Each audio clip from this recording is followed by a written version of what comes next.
তাকাইয়া দেখো এমপি সাহেব যদি এত মানুষগুলো বসায় রাখতে চাইতেন আসা যাওয়ার গাড়ি ভাড়া ফ্রি দেওয়া লাগতো, কিন্তু আজ এই সরিষাবাড়ির ময়দানে তাকাইয়া দেখো এত আল্লাহর বান্দারা বসে আছে, কোনো আওয়াজ নাই, র‍্যাব পুলিশ কোনো বাহিনী নাই। চিন্তা করো, আল্লাহ পশুরে জ্ঞান দেয় নাই ভালো মন্দ যাচাই করার জন্য, আল্লাহ মানুষকে আকল দান করেছেন।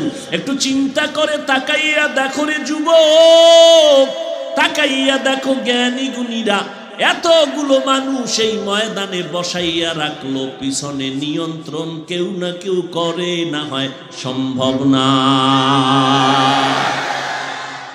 আমার আল্লাহ নিয়ন্ত্রণ করে, ফেরেশতা পাঠায় দিয়েছেন।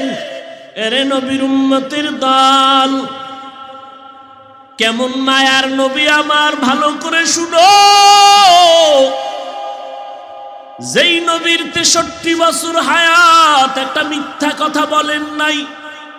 আবু জাহাল নামের পাপিষ্ট আমার নবীকে 13টা বছর দেখলো, বয়ান শুনলো, তারপরও জবানে কালেমা জারি হলো না।